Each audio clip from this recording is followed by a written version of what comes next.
नमस्ते। आत्मवंदन सबको। बहुत बहुत धन्यवाद, आप सब जुड़ गए आज का ध्यान में। सो रोज की तरह पहले ध्यान करेंगे, उसके बाद स्वाध्याय होगा। योगानंदा जी का किताब का स्वाध्याय स्वाध्याय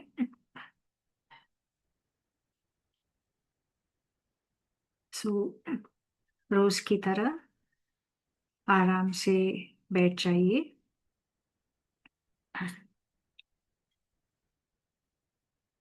धीरे धीरे से आंखें बंद कर लेना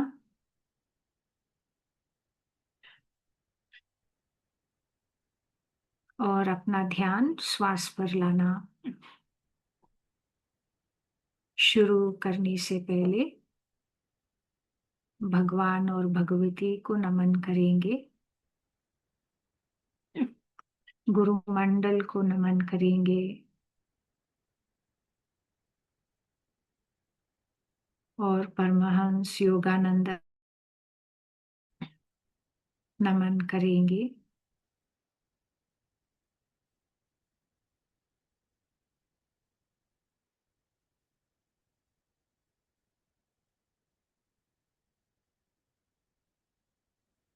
उनके ऊर्जा से जुड़कर ध्यान शुरू करेंगे।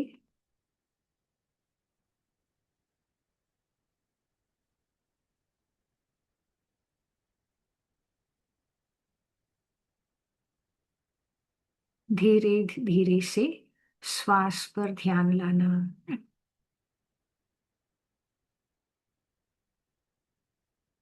श्वास के साथ अपना ध्यान अंदर लेके आना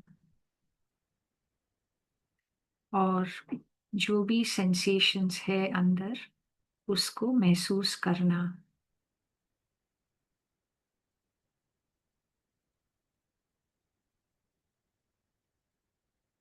हर एक छोड़ती हुई श्वास के साथ शरीर और मन को पूरी तरह से रिलैक्स होने देना।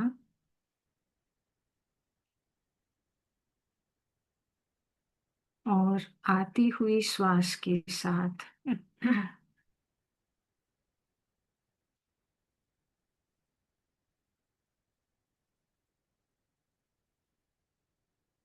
डिवाइन सोर्स, ब्रह्मांड की ऊर्जा से जुड़ जाएंगे।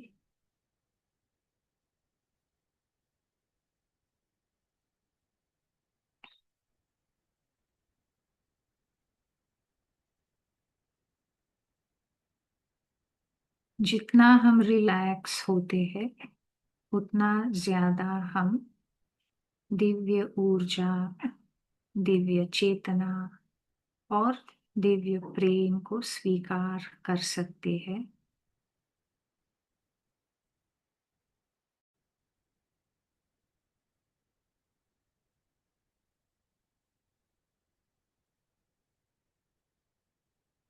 धीरे से पैरों पे ध्यान लाना।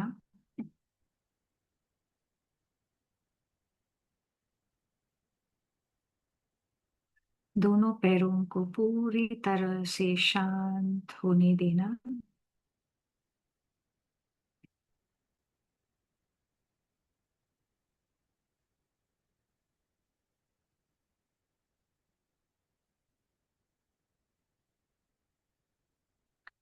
और दिव्य प्रेम से भर देना।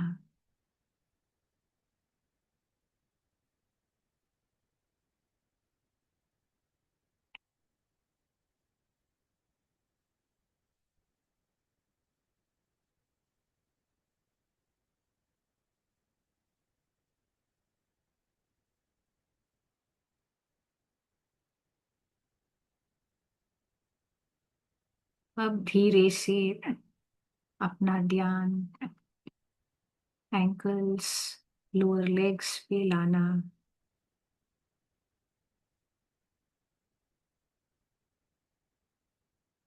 छोड़ती हुई श्वास के साथ और रिलैक्स होने देना।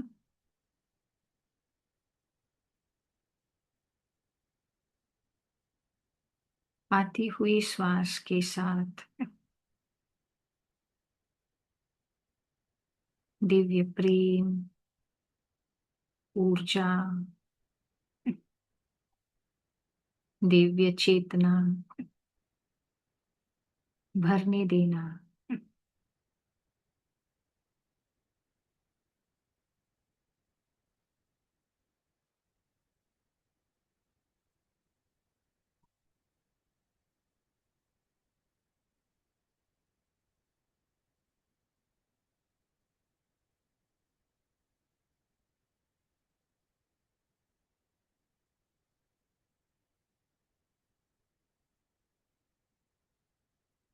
अब घुटनों पे ध्यान लेना,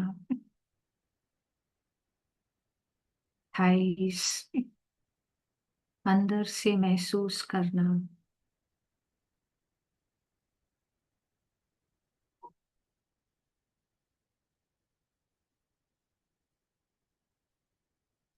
एक्सेल करते हुए रिलैक्स होने देना।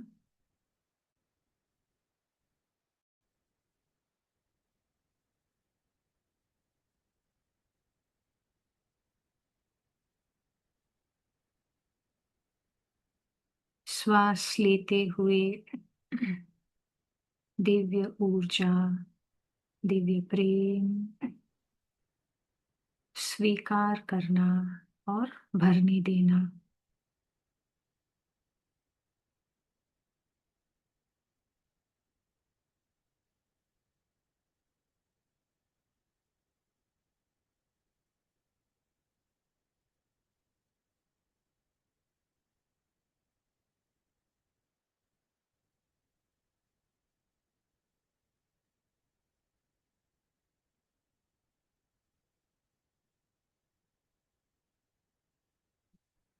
अब अपना ध्यान हिप्स पे, पेल्विक रीजन पे लाना।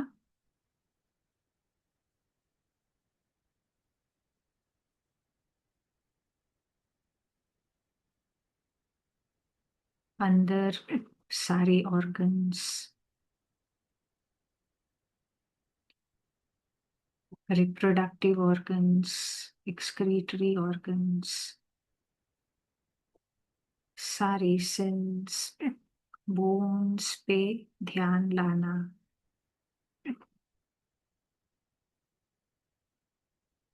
और रिलैक्स होने देना।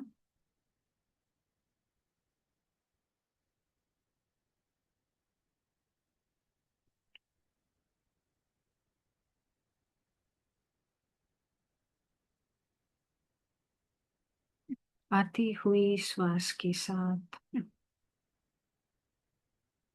दिव्य प्रेम, दिव्य ऊर्जा भरने देना।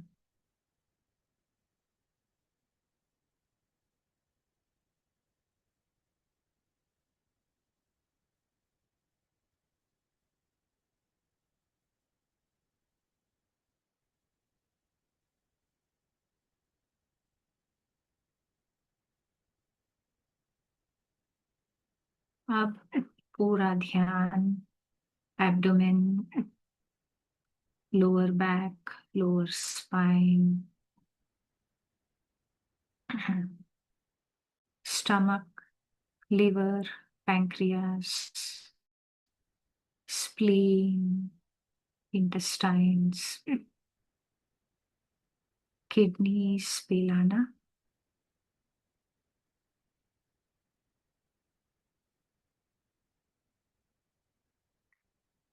एक्सेल करते हुए पूरी तरह से शांत होने देना।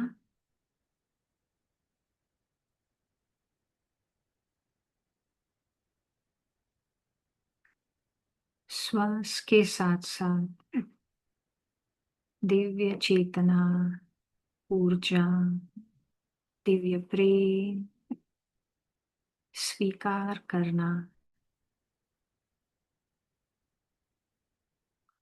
अंदर से महसूस करना।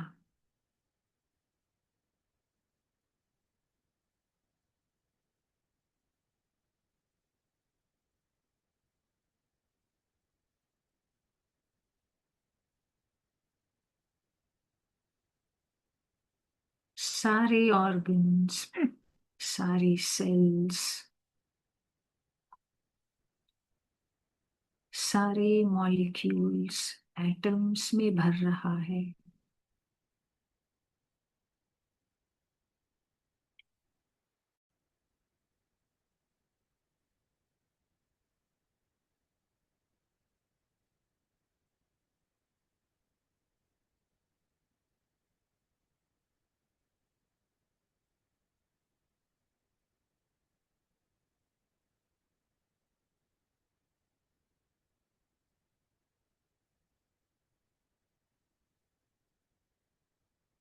अब ध्यान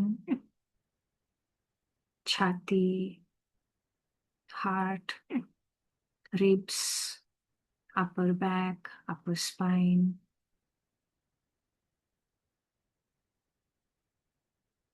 कंधे पे लाना।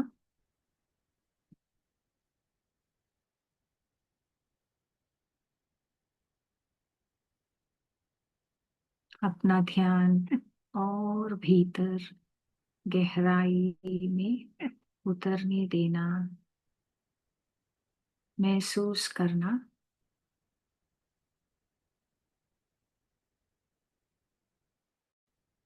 श्वास के साथ और रिलैक्स होने देना।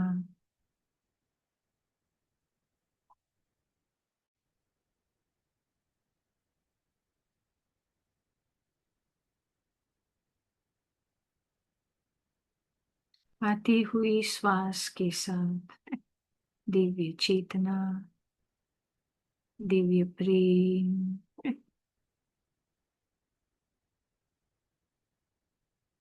दिव्य ऊर्जा को स्वीकार करना।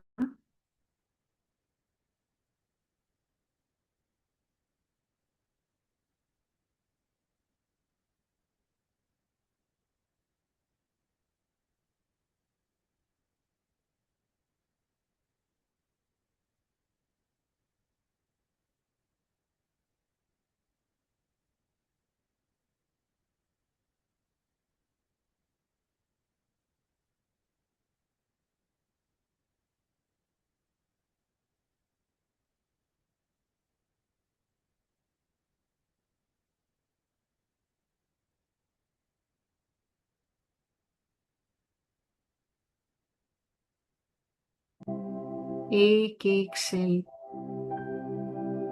और ऊर्जावान और हेल्दी, स्वस्थ हो रहा है।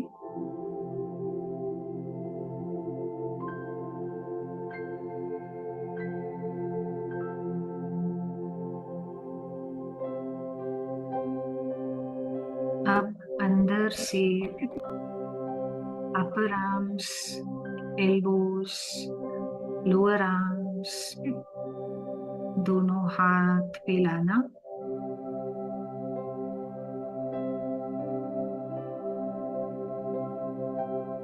और रिलैक्स होने देना।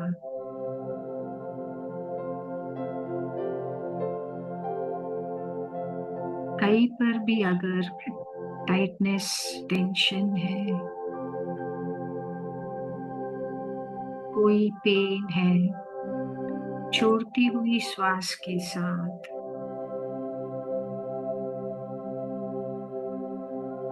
उसको छोड़ देना।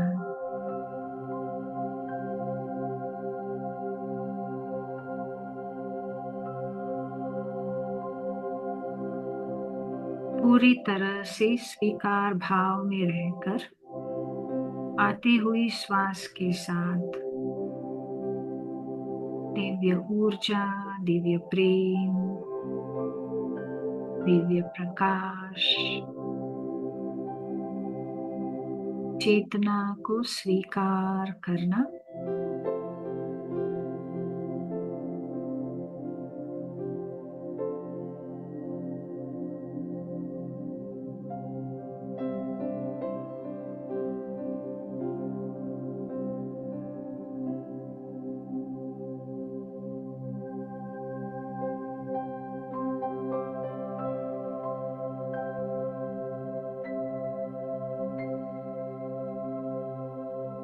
अंदर बिल्कुल शांत हो रहा है। इसी को महसूस करना।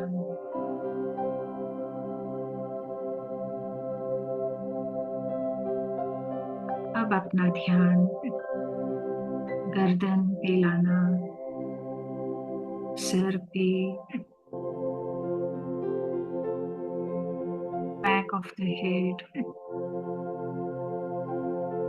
ऊपर दोनों आंखें, फोरहेड, कान, नाक, मुंह,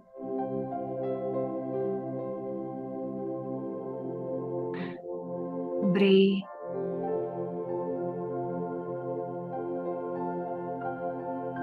पूरा सर को महसूस करना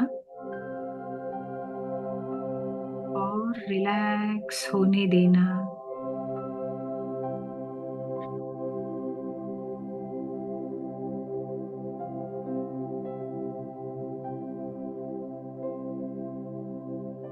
श्वास के साथ साथ दिव्य चेतना, दिव्य प्रेम, दिव्य प्रकाश को स्वीकार करना और भरने देना।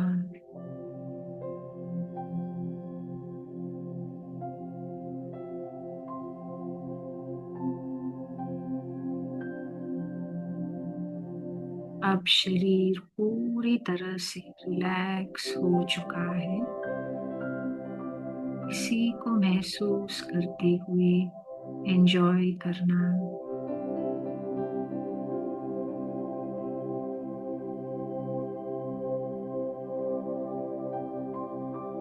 अब ये दिव्य प्रेम, दिव्य प्रकाश ऑरा में भर रहा है।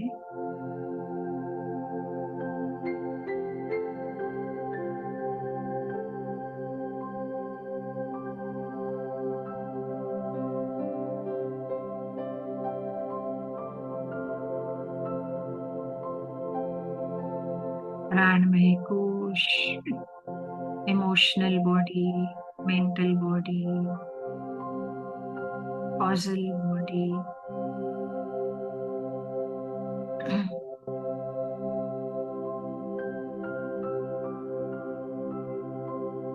आनंदमय कोश सारे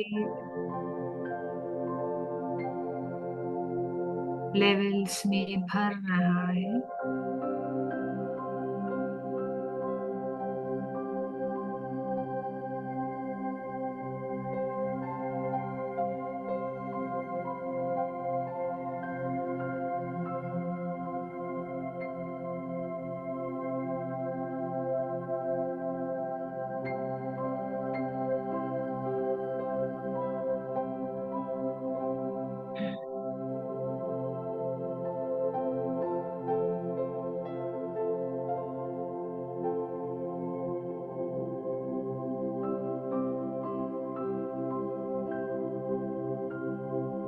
सारे भी तरह से शांत हो चुका है।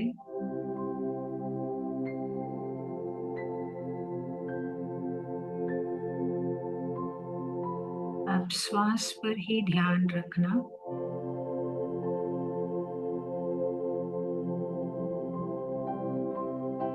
श्वास भी बिल्कुल धीमी हो चुकी है।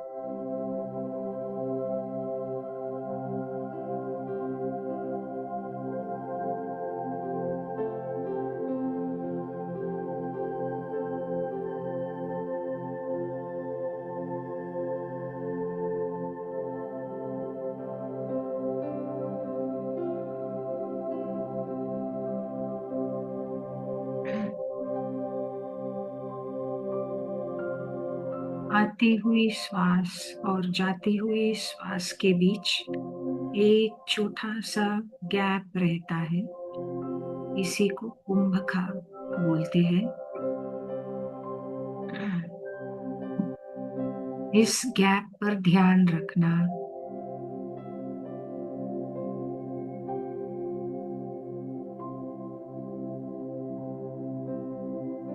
इस गैप पर ध्यान रखने से अंदर जो स्थिरत्व है इसका महसूस कर सकते हैं।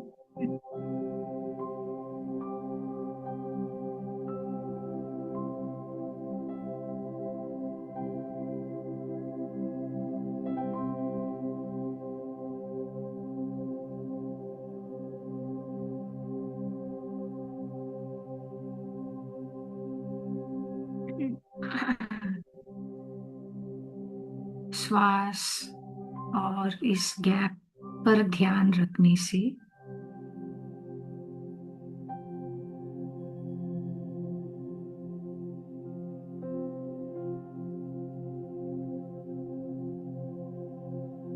हमारा चैतन्य, हमारा ध्यान और अंदर गहराई में उतरते जाता है।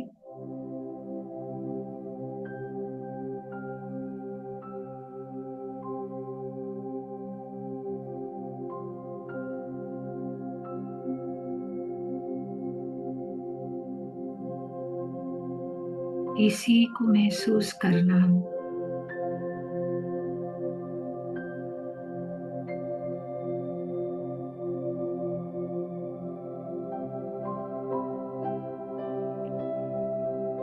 अंदर बिल्कुल शांत स्थिरत्व, साइलेंस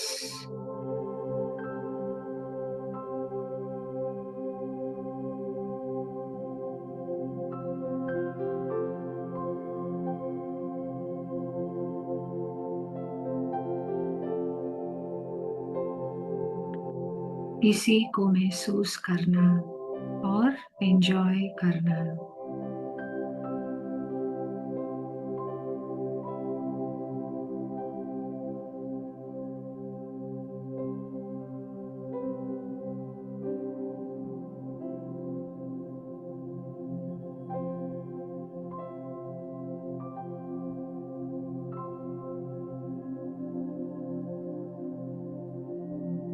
ये ही अपना आत्मा का स्वभाव है। दिव्य प्रेम, अनकंडीशनल लव, स्थिरत्व, शांत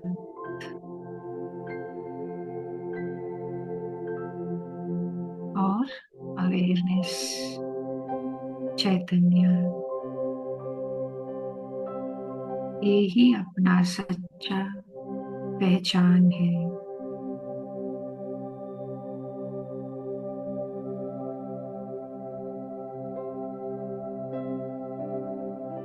यही आत्मा का स्वभाव और परमात्मा का स्वभाव यही है, एक ही है।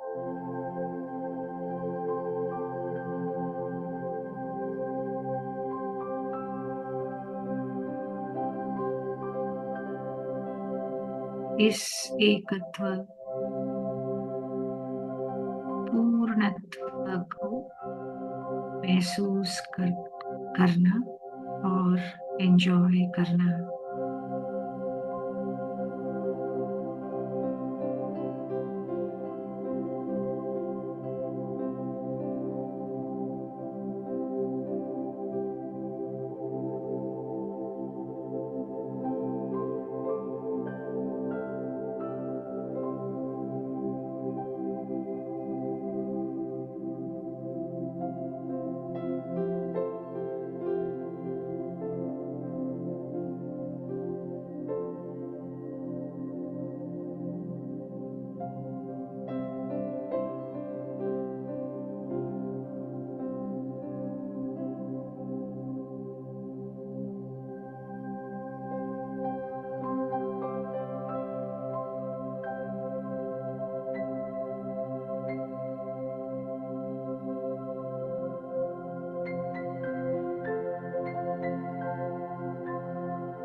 इस सच्चाई को याद करते हुए कि हम आत्मा है और आत्मा परमात्मा हमेशा एक ही है।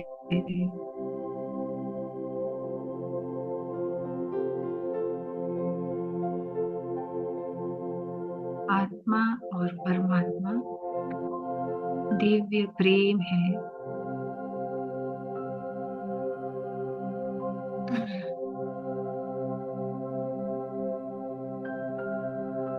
हम सिर्फ दिव्य प्रेम है।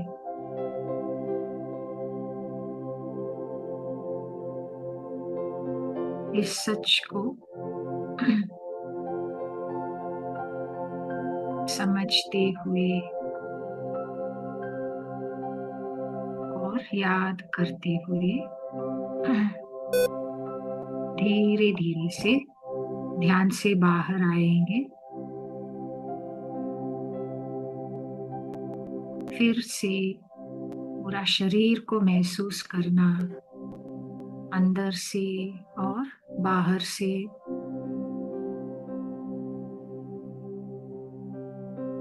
दोनों पैरों को धीरे से हिलाना, दोनों हाथों को धीरे से हिलाना।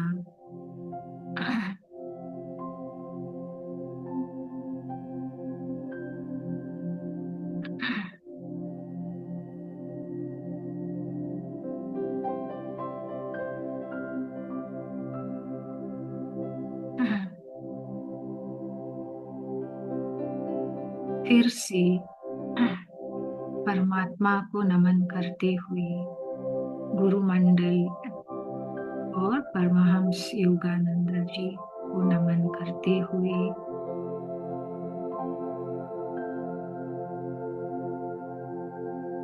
दिल से धन्यवाद देते हुए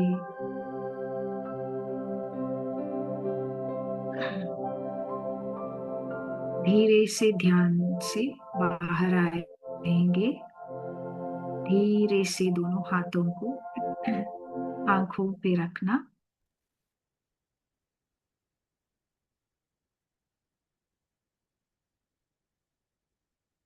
5, 4, 3, 2, 1, 0। धीरे धीरे से हथेलियों के पीछे दोनों आंखों को खोलना और धीरे धीरे से ध्यान से बाहर आना।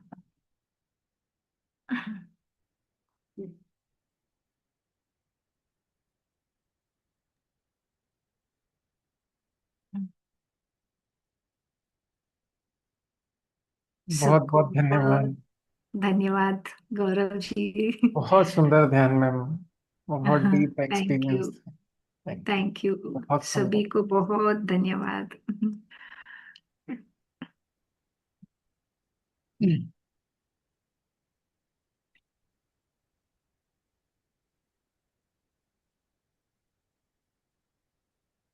अब आप शुरू कर सकते जी हैं जी गौरव जी। जी।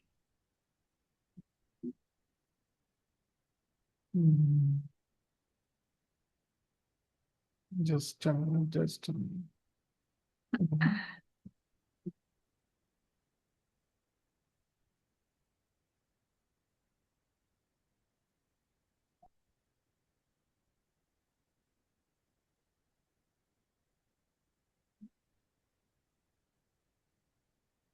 मेरी आवाज आ रही है ना मैम?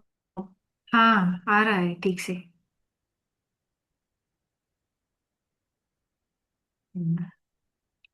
स्क्रीन दिख पा रही है? हाँ, दिख दिख सकता है। थोड़ा सा बड़ा कर देना। हाँ। हाँ ठीक है। अभी ठीक है। हाँ ठीक है। आत्मवंदन मास्टर्स, आइए आज के स्वाध्याय को हम लोग आगे बढ़ाते हैं। और आज का अध्याय है 46, निराहारी योगिनी। सुबह का समय था। सूरज अभी पूरी तरह निकला भी नहीं था। हम रांची से निकल चुके थे। ठंडी हवा चल रही थी और रास्ते में खेत, पेड़ और गांव का सुंदर दृश्य दिखाई दे रहा था। गाड़ी चला रहे थे मेरे साथी श्री राइट। उन्होंने मुस्कुराते हुए पूछा, सर, आज हम कहाँ जा रहे हैं? मैंने शांत स्वर में उत्तर दिया, अगर भगवान की इच्छा हुई तो आज हम दुनिया के एक अद्भुत चमत्कार से मिलने जा रहे हैं। एक ऐसी संत महिला से जो बिना खाना खाए जीवित रहती है। वे हंस पड़े, लेकिन उत्साह से बोले, यह तो और भी रोचक यात्रा होने वाली है। हमारे साथ 3 और बंगाली मित्र भी थे। रास्ते में बैलगाड़ियां, किसान और छोटे छोटे गांव मिलते जा रहे थे।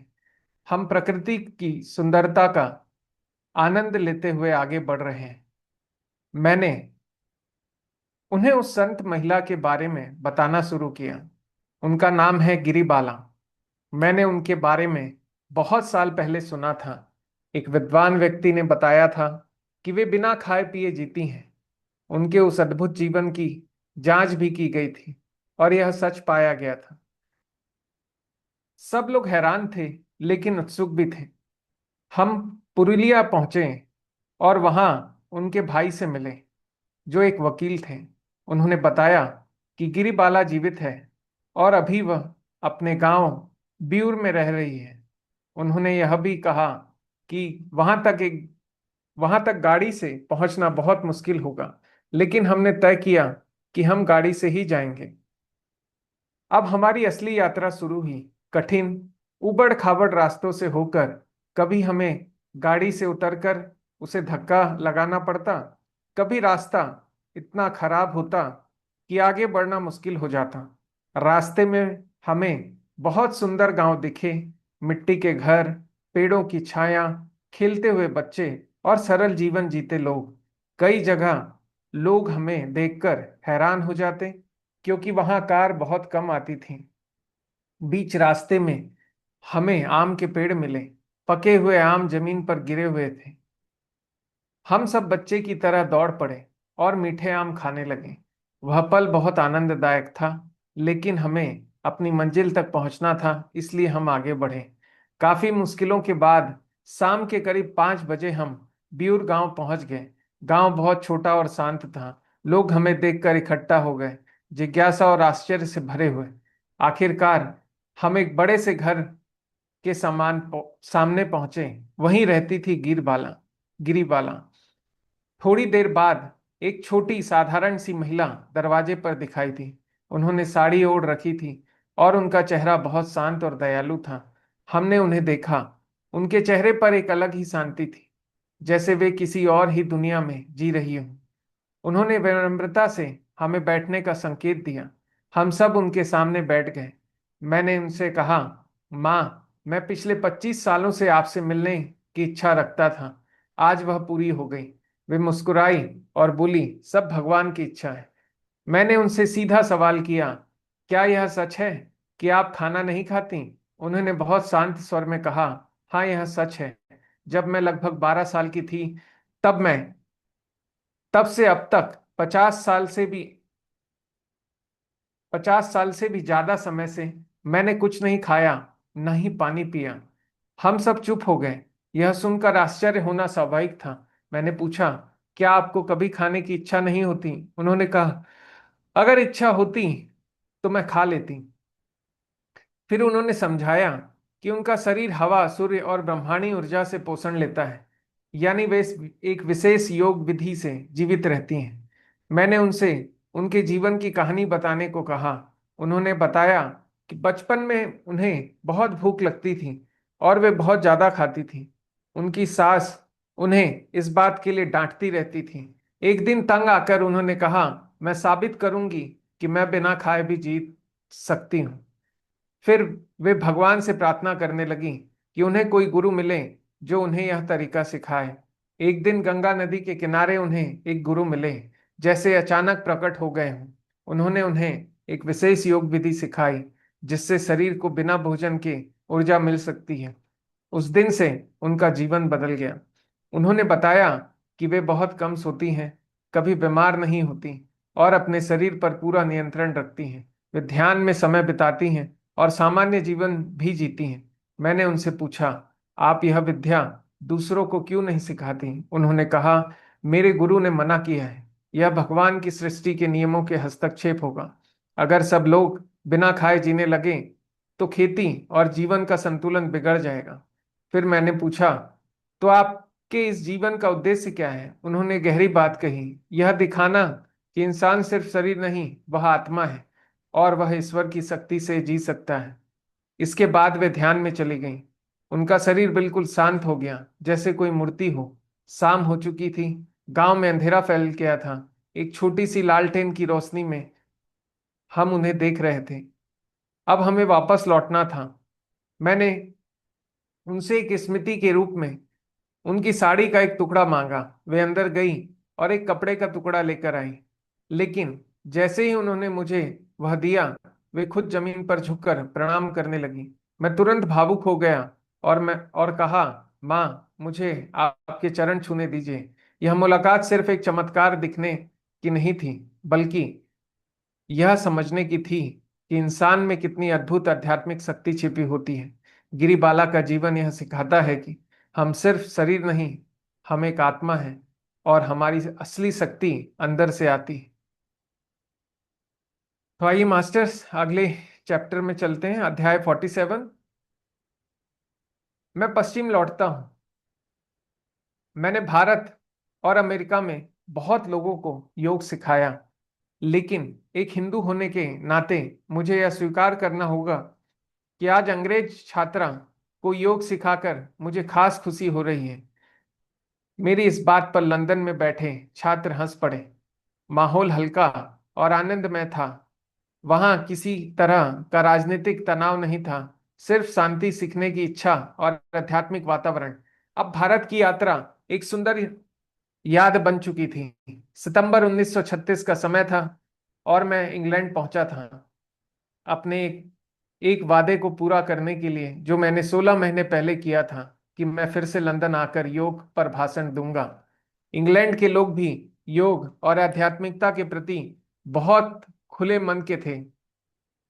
मेरे रहने की जगह पर पत्रकार और कैमरा वाले आते रहते थे। एक बड़े संगठन ने मुझे 29 सितंबर को एक चर्च में भाषण देने के लिए बुलाया, जहां मैंने विश्व को बचाने में विश्वास और एकता पर की भूमिका पर बात की। लंदन के हॉल इतने भर जाते थे कि लोगों को दूसरी जगह बैठकर मेरा अगला भाषण सुनना पड़ता था। योग की कक्षाएं भी इतनी बड़ी हो गई थी कि अपने मैं कि हमें बड़ा हॉल लेना पड़ा। अंग्रेज छात्रों की एक खास बात थी, उनकी लगन। मेरे जाने के बाद भी उन्होंने योग का अभ्यास जारी रखा और एक केंद्र बनाकर नियमित ध्यान करते रहे। यहाँ तक कि कठिन युद्ध के समय भी इंग्लैंड में बिताए हुए दिन बहुत खास थे। हमने वहां के सुंदर गांव, ऐतिहासिक स्थान और महान कवियों और वीरों की जन्मस्थली देखी। अक्टूबर के अंत में हम अमेरिका लौटने के लिए जहाज से निकले। जब न्यूयॉर्क के मध्यनगाह पर हमने स्टैचू ऑफ लिबर्टी को देखा तो हमारे मन में गहरी खुशी और भावनाएं उमड़ पड़ी। ऐसा लगा जैसे हम घर लौट आए हों। हमारी पुरानी फोर्ड कार, जिसने भारत के कठिन रास्तों को झेला था, अब अमेरिका के रास्तों पर फिर दौड़ने लगी। हम लंबी यात्रा करके कैलिफोर्निया पहुंचे, माउंट वाशिंगटन, जहां हमारा आश्रम था। दिसंबर का समय था, क्रिसमस का त्योहार। हर साल यहाँ 24 दिसंबर को लंबा ध्यान होता था और 25 दिसंबर को उत्सव और भोजन। इस बार का उत्सव खास था क्योंकि हम लंबी यात्रा के बाद लौटे थे। हमारे दोस्त और छात्र दूर दूर से हमें मिलने आए थे। क्रिसमस के दिन बहुत खास भोजन तैयार किया गया। भारत से लाई गई चीजें भी उसमें शामिल थी, जैसे कश्मीरी मशरूम, रसगुल्ला, आम का गुदा और खास खुशबू वाले पदार्थ। सब ने मिलकर आनंद लिया। शाम को हम एक बड़े क्रिसमस ट्री के पास इकट्ठा हुए। आग जल रही थी और चारों तरफ गर्माहट और खुशी का माहौल था।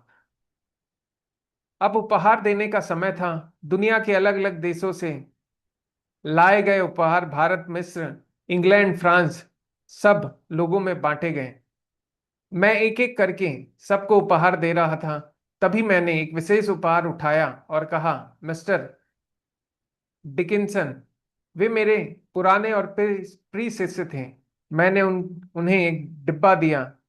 उन्होंने जब उसे खोला तो उसमें एक सुंदर चांदी का कप था। वे उसे देखकर चुप हो गए। उनकी आंखों में भावनाएं थीं। बाद में उन्होंने मुझे अकेले में बात कही। उन्होंने कहा, सर, मैं 43 साल से इस चांदी के कप का इंतजार कर रहा था। मैंने आश्चर्य से उनकी बात सुनी। उन्होंने अपनी कहानी बताई। जब वे छोटे थे, एक बार पानी में डूब रहे थे। उसी समय उन्हें एक प्रकाश दिखाई दिया और उसमें एक संत का चेहरा। कई साल बाद जब वे बड़े हुए, उन्होंने उस संत को असल में देखा। वे थे स्वामी विवेकानंद, जो अमेरिका में भाषण दे रहे थे। जब उन्होंने उनसे मिलने की कोशिश की तो विवेकानंद जी ने कहा, मैं तुम्हारा गुरु नहीं हूं, तुम्हारा गुरु बाद में आएगा और वह तुम्हें एक चांदी का कप देगा। यह बात उनके मन में हमेशा रही। सालों बाद उन्होंने मुझसे मुलाकात की और मेरे शिष्य बन गए। लेकिन वे उस चांदी के कप की बात को भूलने लगे थे। लेकिन उस क्रिसमस की रात जब मैंने उन्हें वह कप दिया तो उन्हें फिर वही दिव्य प्रकाश दिखाई दिया और उन्हें समझ आ गया कि भविष्यवाणी पूरी हो गई है। वे भावुक होकर बोले, आज वह भविष्यवाणी सच हो गई जो 43 साल पहले कही गई थी। हम दोनों चुपचाप एक दूसरे को देखते रहे। यह सिर्फ एक उपहार नहीं था, यह विश्वास, समय और आध्यात्मिक संबंध का प्रतीक था। यह अध्याय हमें सिखाता है कि जीवन में कुछ घटनाएं पहले से तय होती हैं और सच्चा मार्गदर्शन सही समय पर हमारे पास आ ही आता ही है। बहुत ही सुंदर अध्याय मास्टर्स। आइए अध्याय 48, कैलिफोर्निया के एनसीनिटास में एक आश्चर्य। सर, आपकी विदेश यात्रा के दौरान हमें यहाँ एंसिनिटास आश्रम बनवाया है। यह आपका स्वागत गृह उपहार है। सिस्टर ज्ञान माता मुस्कुराते हुए मुझे एक द्वार से भीतर ले गई और वृक्षों से आच्छादित पथ पर आगे बढ़ी। मेरी दृष्टि एक ऐसे भवन पर पड़ी जो मानो एक विशाल श्वेत जहाज की भांति नीले समुद्र की ओर बढ़ रहा हो।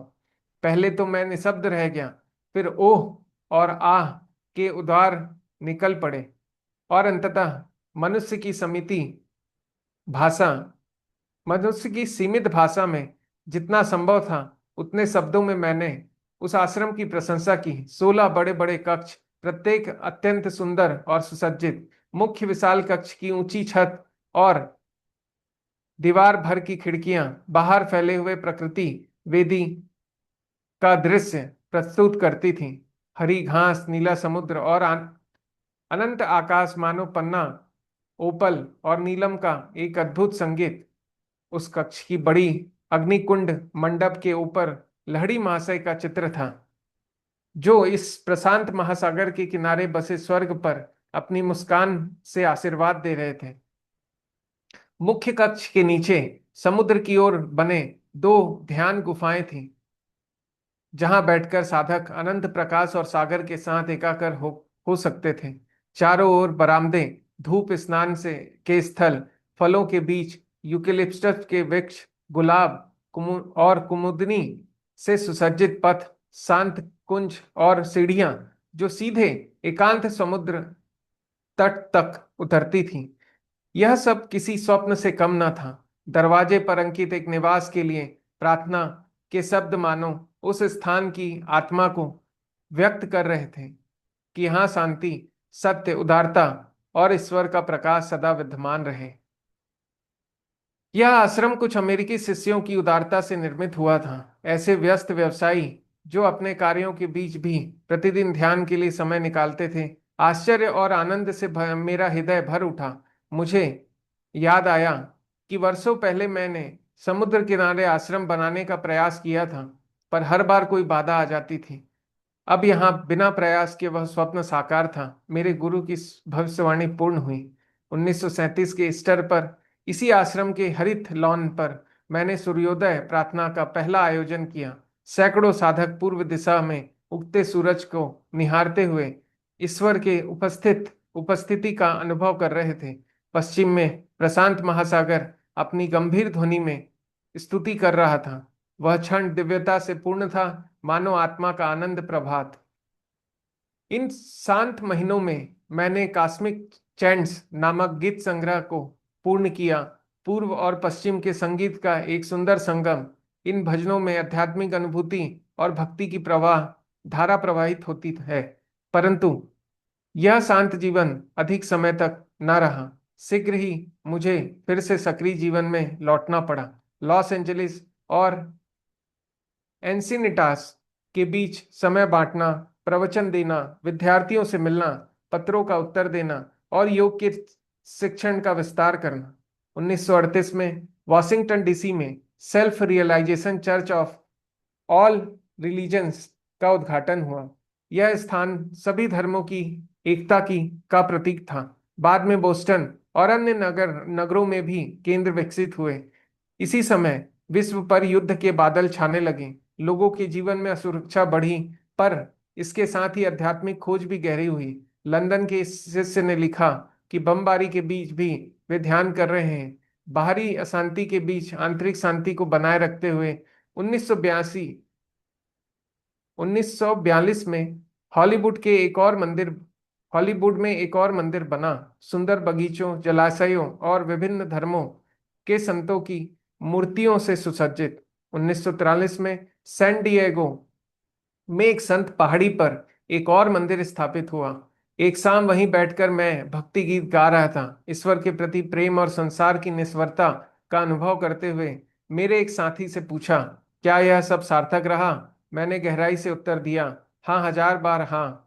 यह सब सार्थक रहा। पूर्व और पश्चिम का मिलन आध्यात्मिक बंधन में मेरी यही मेरा उद्देश्य था। 1945 में एंसिनिटास में मैंने एक नए विचार पर कार्य आरंभ किया, एक विश्व उपनिवेश का, जहां लोग आध्यात्मिक आधार पर मिलकर जीवन जी सकें। मेरा विश्वास था कि सच्चा परिवर्तन व्यक्ति के भीतर से प्रारंभ होता है, वही समाज को बदल सकता है। 15 अगस्त 1945, द्वितीय विश्व युद्ध का अंत। उस दिन हम सबने एक साथ प्रार्थना की कि मानवता अब शांति के मार्ग पर चले। मैंने अपने साथियों की ओर देखा और मन ही मन कहा, प्रभु, तूने इस साधु को एक विशाल परिवार दिया है। सो धन्यवाद मास्टर्स, बहुत ही खूबसूरत चैप्टर्स। आप सभी को बहुत बहुत धन्यवाद।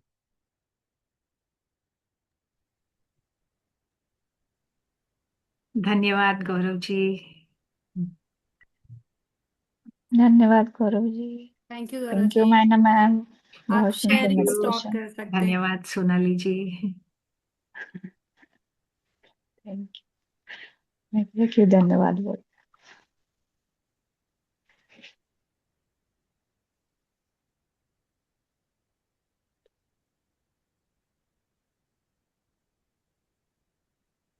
Thank you so much Gaurav ji. Thank you ma'am. Thank you so much. Thank you. बहुत सुंदर।